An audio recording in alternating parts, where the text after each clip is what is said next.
Hello, Sassy Scrappers. Hey, this is Steph with Steph Sassy Scrappers, and I am going to talk to you today about a tool that we don't use very much, but at our next wonderful Wacky Wednesday, which is next Wednesday, we are going to be using it. So if you have the circle cutter, put that in your bag to bring next Wednesday. And I'm going to talk about it a little bit because it's a little bit different. Click OK that I'm recording. A little bit different in how you use it than the cutting system. And we love our cutting system, but when you're making rings, this is so much easier. But there's a few tricks, okay? So I'm going to put you down here to my desktop.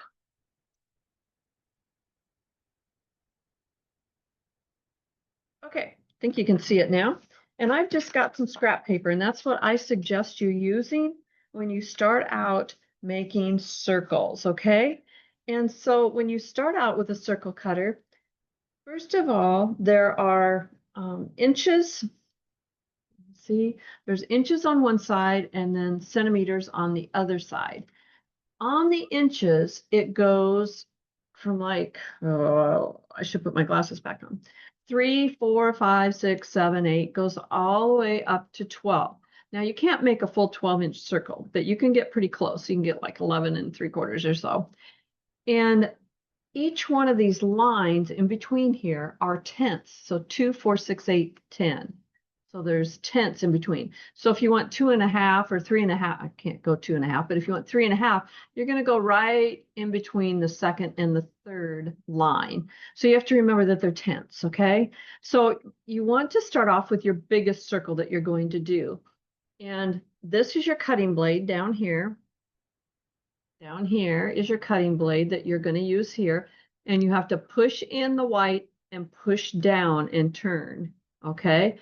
So you push in and down, okay? Over here is going to be the center of your circle. Whatever circle you're making, this is going to be in the center, okay? And that's not going to move if you're doing rings. You're going to want to put that in the center and keep it there. What's going to move is this top piece up here. Now to hold that bottom piece here, I have to get up here down, you have to push on this blue. So I'm going to push down here, and that's going to hold it in place. And if I don't squeeze this white button in, I can ring around all the time I want. It's not going to cut anything. It's when you push that ring in and push down. Okay, so now back up here. I'm going to hold this blue button down to keep it centered, but I'm going to release this white button around it. I'm going to turn it, and then I can move this anywhere I want it. But I'm still keeping this blue button down and holding my circle. That's the big thing. You're going to hold your circle. So I'm going to set it right now. What am I going to set it on here?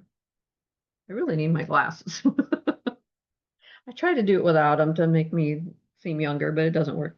Okay, I'm going to start with a 9-inch circle. Okay, so I'm going to put it on 9 here. I got scratched. And then I'm going to tighten the white ring. And that white ring, I just turn it clockwise and tighten it up. Now, you don't want to get too tight or it's hard to get undone, but tighten it up so it'll hold, okay? It's not going to move anywhere. So I'm going to make a 9-inch circle. So first of all, I'm going to push down on my blue and make sure that that blade hits the paper all the way around, and it does. So that's good. Now, one trick that I like to do is take a pencil and go in here down in the center of here, and I like to just mark right around that white centerpiece that I have there. And you can actually just kind of go around with it. So I know if I accidentally move it, I can get it lined back up pretty close because that is the center. And then you can just erase that later, okay? So I'm going to make a 9-inch circle. I'm pushing down on my blue. I'm holding this down. I'm going to take and squeeze in my white, and push down here on the blade. And I'm just going to go around. Now, when you get there, you got to kind of stop, make sure you got it good, and you come back around. Okay. So hopefully I've got the circle all the way around. If you don't, make sure you hold it and just make sure you get it cut good. Okay. All right. So I've got this outer circle that I can get rid of then. Okay. Now it's the tricky part. I'm going to now cut an 8-inch circle. Okay. So I'm going to have an inch around here. So I'm going to unscrew. You kind of have to hold the blue part with your hand too and unscrew the white enough that I can move this blue part down to, what I say?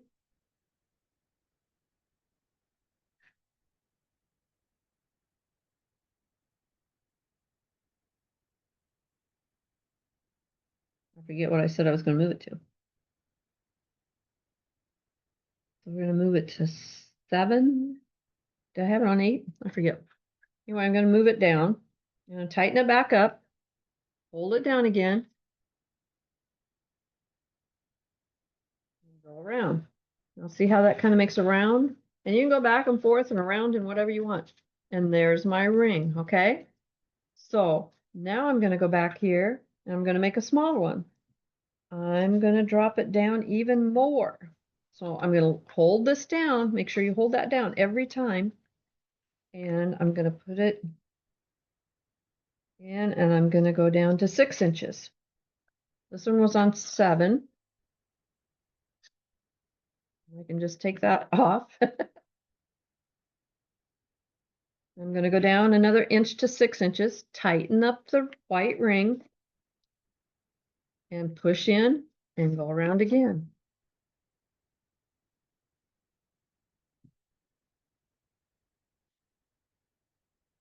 Okay. So there we go. Another ring. Okay. So let's say I accidentally moved this. Okay. You can see my circle. I may not be able to get it perfect, but with that circle in there, I can look and I can get it pretty close. So I'm going to push down here. I'm going to make this down to 4.5 inches. Tighten it up. Let's see how close we get. And you can go either way or both ways or whatever you want to do here, as long as you hold that pivot on your blue tight. Okay, so I did this one just by looking at that circle in the middle, lining it up with what I had here, and it came out pretty good, didn't it? So that's kind of the trick that I have as far as keeping this in the same spot. You can just take a pencil and draw around it, and then you can always get it back pretty close to where it is, and you can make your circles. Then if you need to use this piece for the center of something, just take your white eraser. Mine's about out. I'm gonna have to get more. I like this. I think they're Pentel. Yeah, Pentel click eraser. It's like a pencil. You know, you can move it up and down, but I'm almost out, so it's not moving. And they just are like a pencil you can put in your bag and it erases it pretty good. You won't get the black lines because it's a white, like a polymer eraser. So practice, get out a scrap of paper, as you can see I've done here, and just play making different circles. And you can make them much thinner than this. You can make them, real skinny too. If you don't have, you can move them, like 2/10 of an inch. Or you can make them real fat. So whatever you want. And circles put in behind things just really set off a lot of things. Behind a picture, you just have part of a circle sticking out or whatever. But this is our circle cutter. And I think a lot of times we kind of forget that we have a circle cutter. And it is a little tricky. You have to push down, push in, and push down. But it really does make nice circles. And drawing the circle in the middle, I think I have another one over here I did earlier where I do part of it, but that's enough to get it to where you can get it back in the middle if you happen to move it. So just my tip of the day. And like I said, we're going to make a page on Wonderful Wacky Wednesday using this, and we're going to make some circles. So let me see what you have done with your circle maker, if you've done something with it in the past, or just show me your practice circles. They're kind of fun. And the new papers that we have with the shiny on them that came out a couple months ago are really, really pretty with Christmas things. So the red and the green and make circles. It's just a lot of fun. So I hope this tip maybe helped you a little bit today. Practice a little bit with it because it does take a little practice. And I hope you have a super Thursday and stay sassy. Bye-bye.